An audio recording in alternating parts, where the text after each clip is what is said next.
You want an example that Major League Baseball is getting younger? The All-Star teams are set. 26 first-timers in the All-Star game here in 2026. I'm looking to the bullpen to bring my lefty in. Keep the lead and make a team look pedestrian. It's in your wheelhouse, we'll swing for the fence. You know it's money around here, man, I ain't talking expense. Strike one, heat low in the way, you can't hit it. You know you want to start a rally, but you better forget it. Strike two, off speed, same spot, your car looking. Get ready at the plate, this time you're not cooking. Strike three, swinging out of the zone. You ain't even touch it first. Tell me how they gonna drive you home. Walk it back, looking like we ain't cool then. The game's over, might as well put them back to the bullpen, oh yeah. What's up, everybody? Welcome into this week's edition, the first edition of the week after the 4th of July. Hope you all had a great 4th of July. I'm Brett Chancey. He is Mike Stanton. We are back to the bullpen. He's got 19 years big league experience. I bring a local expert analysis, and we've been doing this show together for 3 years. But we're with the #1 sports podcasting network, Locked On. We got some cool things to talk about. Aroldis Chapman setting an all-time record. There was a Star-Spangled Sunday that happened. NBC captured a lot of the excitement. And the All-Star rosters are out. You alluded to it. The All-Star game has gotten younger, or a lot of first-timers this time around. Yeah, and most of them are younger players. There's some that aren't, but yeah, 26 first-time All-Stars. That is a huge number. Now, listen. The superstars still take the stage. They're still the ones that are, they're the marquee names. Mike Trout earning his 12th All-Star selection, and 11 of those has been from elections, and it goes on from there. But it's pretty cool to see that this is the next generation of Major League players, and you're seeing them play very good at very young ages, and the future seems very bright for Major League Baseball if they don't screw it up. Yeah, definitely. You have Freddie Freeman getting his 10th All-Star selection, as well Chris Sale, who's really had a late career resurgence. I mean, Chris Sale has been off and on the IL and really has begun to establish himself. It's his 10th. Yeah, I mean, he's found himself there in Atlanta. And then Bryce Harper receives a special legend pick from Commissioner Rob Manfred for his 9th All-Star appearance. Not being selected during the normal All-Star voting. This is something that they have in there. But you know what? Bryce Harper is one of the great hitters of his time. While marquee name, future Hall of Famer, probably. I mean, he's having a good season, and so you've gone. Now, here's the thing. The both teams have been, the players have been picked, right? Mostly. They're gonna change. Okay. Before we get to the All-Star game, if there's anybody out there that might be a snub, the one that comes to mind right now is Zach Wheeler, who has been absolutely dealing since coming off the IL. Definitely deserves to be there. I think he's got 8 or 9 wins, even after missing a month. Among the league leaders in ERA. I mean, he's just throwing the ball and one of the biggest reasons why the Phillies, turned it around after firing Rob Thompson. So I think he will probably be there. We'll get to some of these other guys, but you have to be a little bit patient. If your guy's not there yet, he may end up on the team. I think we usually end up somewhere around, I don't know, somewhere between 35 and 40 on the All-Star team. Yeah, the two guys I want to talk about, though, individually, number one, Jordan Alvarez, his 4th All-Star appearance. He's the starting designated hitter. I've actually in Houston, I've named myself the official campaign manager for his AL MVP candidacy. Yeah. I watched him this weekend, and even in a loss, he was the lone run. On Saturday, he hits 2 home runs. One was a walk-off, and the Astros defeated the Rays. And it's in large part someone like Jordan Alvarez being in that lineup. Mike, he doesn't just hit home runs. He hits for average. He hits all over the field. He's really become one of the most exciting players not just from the left side of the plate, but from either side of the plate in Major League Baseball. Yeah, he may be the most dangerous hitter in the American League. I don't think that is a far stretch. If there is a conversation, it's a very short conversation. This is his 4th All-Star appearance. He was voted in as a DH. And here's the thing. What makes his numbers so incredible, if you look anybody else that's on that list, I think the only person that has a higher WAR number for the season is Bobby Witt Jr., but Bobby Witt Jr. is one of the premier shortstops in baseball. So Jordan's doing it just on the stick. And so it's pretty incredible to watch what he's done this year. But, it's one of those things. And I think we've had, since we've had DHs win in the past now, I don't think it's that taboo. But for years and years and years, DHs just simply didn't win MVPs. No, yeah, and I can understand that. I just think the kind of year he's having at the level he's having it, because he's also chasing the Triple Crown. There are just a lot of reasons to think that. But Shohei Ohtani gets his 6th All-Star, selection, Mike. He will be going in as a hitter. He's been elite on the mound. He may very well be one of the 3 finalists for the Cy Young when it's all said and done, when they get to voting. But the discussion really is this: does baseball get it right making him a hitter? Should he be a pitcher? Or do the Dodgers maybe have something to say about him also pitching in the game, since they want to make sure he's healthy for the entire season? Not that he's going to blow his arm out in the All-Star game. But. Yeah, well, I don't know, because it's one thing to say, you made the team, but he's not going to pitch.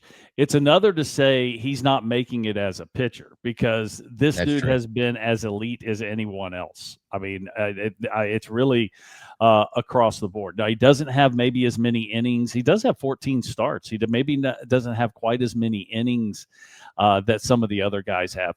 But the dude's got one of the best ERAs in Major League Baseball at 179. I mean, he's 8-2.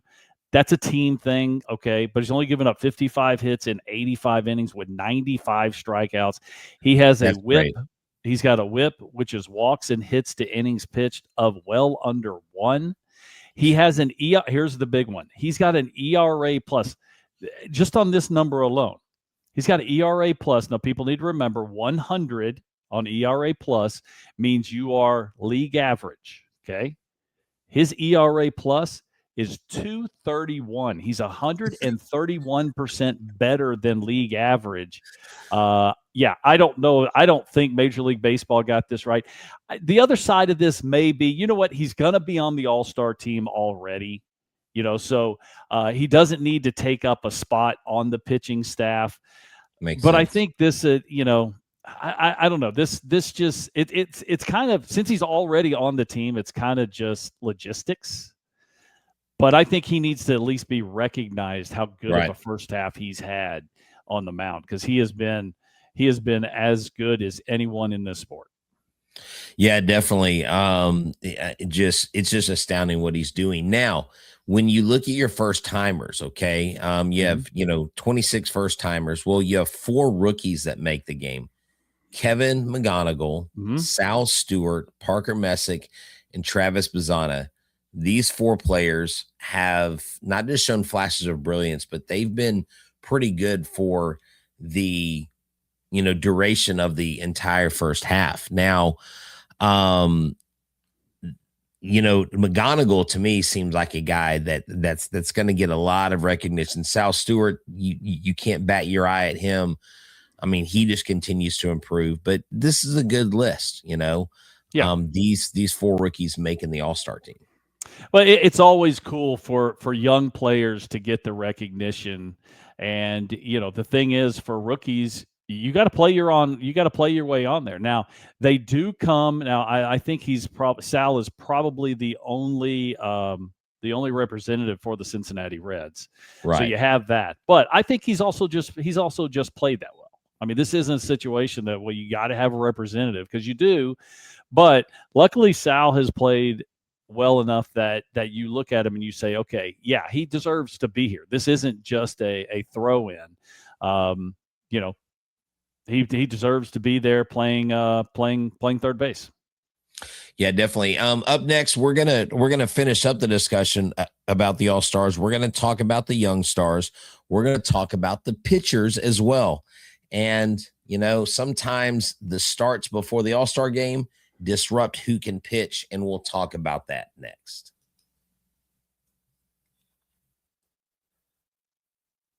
A big thank you from our friends at Amazon for this limited break. This back-to-school season, spend less on your kids with Amazon. We all know how crazy back-to-school shopping experiences can be. It starts with a few items on the list, and suddenly you're shopping for supplies, clothes, lunch gear, tech, and about 10 other things you didn't see coming. It adds up fast. When you buy clothes for back-to-school, then your kid has a growth spurt 2 weeks later, and you're back where you started. Sometimes it genuinely feels like you're growing faster than your budget can keep up. Well, that's when the teacher supply list arrives and somehow every item feels completely reasonable on its own. Then you add everything together and realize just how much stuff one kid needs for one school year. So remember, with Amazon's low back-to-school prices, you spend less on your kids. Every dollar you don't spend on them is a dollar you haven't spent on them. Shop back to school at Amazon and spend less on your kids. Welcome back to the Bullpen, presented by the Locked On Network. So now let's talk National League pitchers. Now, I'll tell you what, this is a who's who of, it seemingly is going to be the National League Cy Young Award race. It's pretty incredible, some of the names and how good of seasons these guys are having. Chris Sale, Christopher Sanchez, Jacob Misiorowski, Yoshi Yamamoto. Paul Skenes is on there, even though Paul Skenes does have a little bit elevated ERA of, I think it's like 3.6, but he is the reigning National League Cy Young Award winner, and he's actually pitched very well except for about 3 starts. But the one I think we need to discuss right now is Jacob Misiorowski. Yeah, so Jacob Misiorowski actually is going to pitch on July 7th. He is slated to pitch that game. Now, when you look at the All-Star break, it's not till the 14th, I believe. Right. So I think he's probably slated to pitch either Saturday or Sunday. That's what I'm saying, that right? Weekend right before the All-Star break. So if he's pitching the 7th, he probably pitches against Pittsburgh, because he's not going to skip a start. Right. That probably knocks him out of the All-Star game. Now, question, Mike, could the league, and maybe this is an absurd, naive question, but could the league call and say, hey, we kind of need your guy throwing in the All-Star game? Like, he's the most popular pitcher right now. Is there any way? I mean, would they? Oh, they'll have the conversation. Yeah, they'll have the conversation. And the Milwaukee Brewers are going to hang up on them. Because he's not. But if he pitches, does that happen? I'm sure it's. I mean, it may not be a one-off phone call. Maybe it's in another conversation or something like that. Right. Maybe, tell you the truth, what it's probably more like an email. Who actually picks up the phone and calls anymore? Right. So you're gonna ask.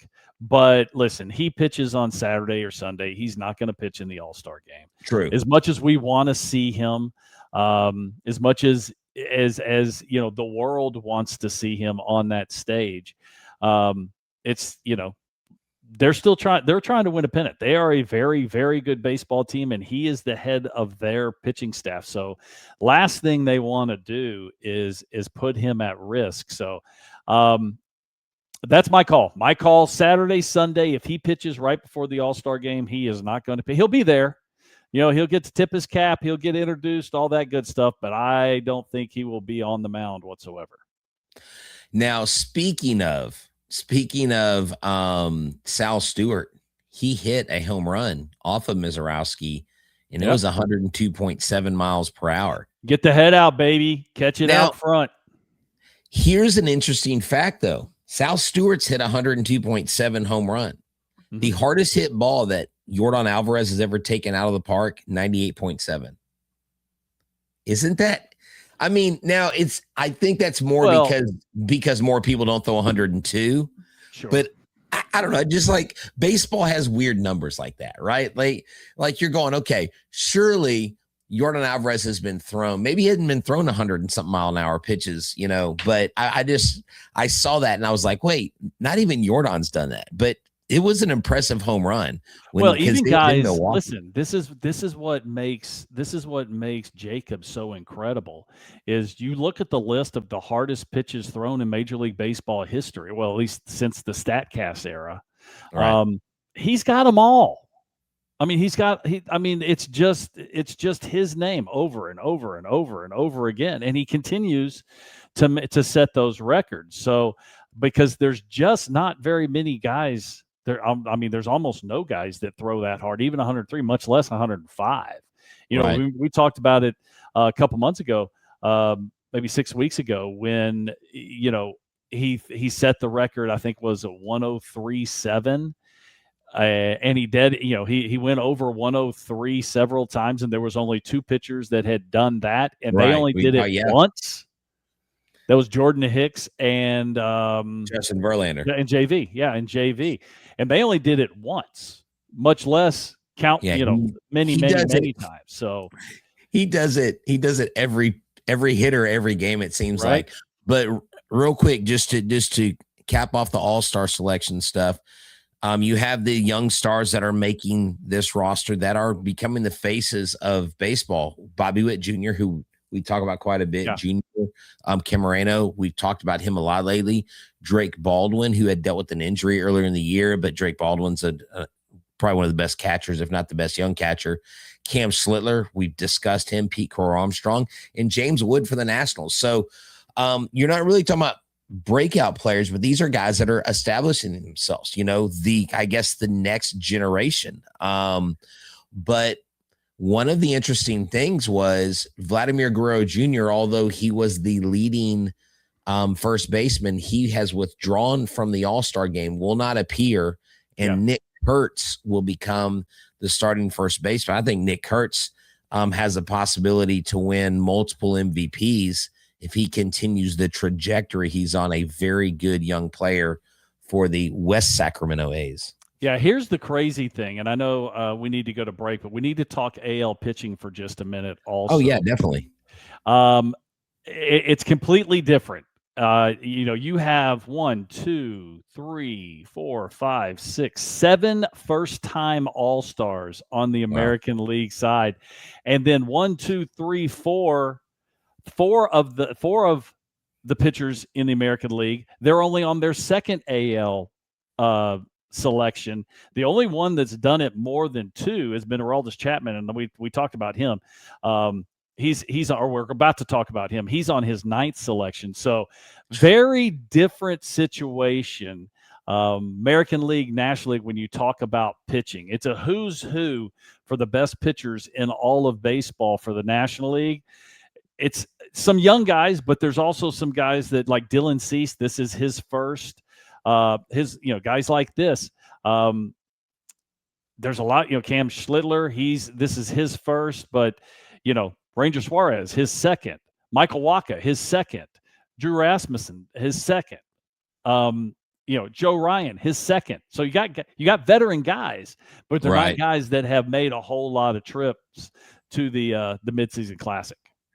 Yeah, that's right. And this is a time you have shared about your time as an all-star. This is a time where you get to have a locker room with the guys from across the league. And I would have been one of those old dudes that had the one sitting next to their names. I think I was in my 12th or 13th year. But you know what, though? Not everybody gets selected. I mean, it's a select few every year. And so even to get, whether it's 1 or 10, it's still worth it, right? But what we're going to do when we come back on our final segment, you want to make sure you stick around. We're going to talk about the Star-Spangled baseball coverage, and I'm going to tie it to why I think this can help in the offseason. And you know what I'm alluding to as well. Aroldis Chapman still strong, breaking a strikeout record. And I want to hear Mike's relief pitcher take on how many strikeouts this man has. Yeah. The biggest stage in world soccer is here. Every match feels like it has the potential for a memorable moment. One goal can completely change the energy of a game, shift momentum, and alter the outcome in an instant. That's what makes tournament soccer so exciting, from the opening whistle to the final kick. Now, FanDuel is giving its fans another reason to stay locked into every match with every goal pays. Bet on a match and get bonus bets for every goal scored in that match. More goals mean more bonus bets. All you have to do is turn on your token. That's what I love about these tournaments is you could be watching a match between two teams that you don't normally follow, and suddenly one goal changes everything. The tension builds so quickly that you're invested before you even realize it. And now you can benefit from each goal scored. From the opening whistle to the final kick, let there be goals on FanDuel. Visit FanDuel.com to get started now. Running a business shouldn't feel like you're trying to connect a bunch of systems that were never designed to work together. One app for accounting, another for inventory, another for sales, and somehow none of them talk to each other. That's where Odoo comes in. Odoo is an all-in-one business management software that brings every part of your business together in one powerful platform. From sales and accounting to inventory and marketing, everything works in one place, helping your team move faster, stay organized, and focus on growing the business instead of managing software. The best organizations know that success isn't just about talent. It's about having everyone working together with the same goal. And that's true in sports, just like it is in business. Any adjustment made is important. But what really impresses me is just how smoothly it can be implemented. Everyone knows their role. Everyone is on the same page, and that's usually what separates good organizations from great ones. Great organizations win because operations matter, and that's why you should get Odoo. Try your free trial today at odoo.com/lockedon. That's ODOOO.com/lockedon. Welcome back to the Bullpen, presented by the Locked On Network. So July 4th was a very special day for many, many reasons. Yes, it was our 250th birthday for our country. There was crazy celebrations all over everywhere, and including Washington, D.C. But there was something that Major League Baseball did that hopefully they do this a lot more. Tell us about that, Brett. Yeah, definitely. What is the bad word amongst Major League Baseball fans is the word blackout. Blackout, right? Yes. Not being able, look, with the MLB app, and I'll try not to go off too much of a tangent. If you live in Iowa, you are in 9 teams viewing area, which means you're blacked out of 9 Major League Baseball teams. And you don't even have a professional team in Iowa. So NBC and Peacock, they televised the entire MLB schedule. So 15 games, right, started in the early afternoon all the way into late night. And it's no secret, but we're recording this the night before, and there's still games going on. Mm-hmm. And it was a rare opportunity to have access to every game. I really hope. Every game for every person.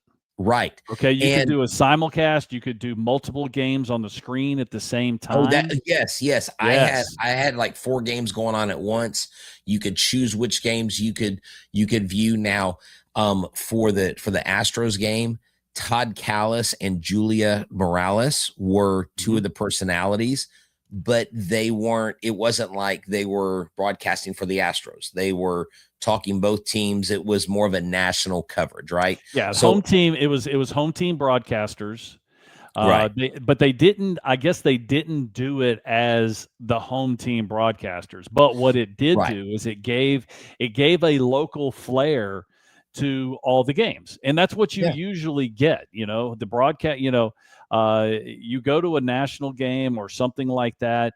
A lot of times you get the local broadcasters, unless it is, ESPN or something like that. And then they bring in their own broadcasters. And I could tell you, fans hate that. They cannot stand the national broadcasters because they don't know the team. They don't know the flow. It's just not their regular guys. And Major League Baseball, I think, hit a home run. Hit a home run with this, because the blackout issues, this has been going on for decades and decades and decades. Yes. And Major League Baseball has always said, we're going to take care of that. We're working on this. We're working on that. But with all the local RSNs, and that's regional sports networks, there lies the problem, is that Major League Baseball has no control over them, because the RSNs are the ones that actually have the control over who can watch and who can't. Well, look, here are some things about that feature that I know most fans can vibe with on this is, again, you can watch 4 games simultaneously. You can easily switch between the games. It's great for fantasy players, scoreboard watchers. One of our sponsors is Kalshi, and we have these different sponsors. And if you're looking for the guy to hit a home run, or you're looking for a team to win, you can switch back and forth. And I like the local flair, because, like you said, it gives, number one, it gives you a chance to feel like, hey, they're one of us, right? But also, I was like, this is kind of a big deal for guys like Todd Callis, for Julie Morales, for them, because they get other people to get to hear what they do on the mic. And I know they are very well liked in the Houston market. One of the things, Mike, that they do whenever Apple TV has their thing is you can turn on the radio announcers radio and you can even do, if there's a Spanish game being announced, you can also do that, but it's not hit the SAP button. Is it, you have to hit the SAP button? Yes. But it's literally simulcast, so it's in sync. That's all fine and good with the broadcasters and everything, but what's more important is that if you are a fan of, pick a team, it doesn't matter, and they're and you're always getting, I know Tampa has had a tough time with this. The A's, the reason the A's left Bay Area was because the Giants wouldn't let them, they had terrible television deals, and you never got to see the A's unless you were watching one of the other feeds, the visiting team feeds, because you were in their broadcast area with the Giants, and the Giants would never give them the rights to. I didn't know that. And so this is, that's the big thing about this, was you had the ability to watch every game. It didn't matter where you were or who you were watching. You could see every game in Major League Baseball from one source. And they've never done that before, other than MLB.TV. Right, definitely. I just thought it was a great thing, and I thought it was worth talking about, especially around, the special 4th of July weekend it was. But let's wrap up the show with the record breaker, Aroldis Chapman, who seems to be an ageless wonder, 38 years old, hit another milestone in his career. Mm-hmm. He passes Hall of Famer Hoyt Wilhelm, the most strikeouts by a relief pitcher in Major League history, 1,364. Mike, this guy has struck out a lot of batters, and you pitched 19 years in the big leagues. I mean, that's a large number. Speak to this guy's greatness and his continued ability to just almost seem like a fountain of youth out there every year. Well, so what happened was he's had a couple, we're going to call them bad years, but especially his tenure in New York with the Yankees, that didn't end well. Last year, he actually, 2025, he had arguably his best season ever. No, it wasn't arguably. It was his best season ever, and it wasn't even close. In 67 games, he pitched to a 1.17 ERA. Listen to this ridiculousness. In 61 in the third innings. Now, this is 2025. 61 in the third innings. He only gave up 28 hits. Yes, I said that. 28 hits in 6 with 85 strikeouts. This year, he's actually been very, very good. He's given up more hits. Still has a low ERA of 2.10. But with the 33rd strikeout he had this year into 2025 and 2/3 innings, yes, he goes up to 1,364 strikeouts. Now, The question is, how many innings has he pitched? Well, he's only pitched 847 innings. That works out to a strikeout per 9. Now remember, you strike out one guy per inning on average. That's 9. If you're striking out 10 or 11, you're a strikeout pitcher. I think Nolan Ryan didn't. He was just shy of 10 strikeouts per 9 innings. You ready for this, Aroldis Chapman? Yeah. 14 and a half strikeouts per 9. That is just absolutely absurd. Career absurd. ERA of 2.51. He's climbing the list on all-time saves. He's got 384. I think the next guy on the list is Dennis Eckersley, which I think he's 7 or 8 behind, something like that. But this guy, you're talking about one of the best strikeout pitchers, maybe the best strikeout pitcher in the history of the game, with this many games. It's special. There's no doubt. I don't know if you're aware of this, but this next week we're gonna have to start talking about the trade talk a little bit. Start getting into that.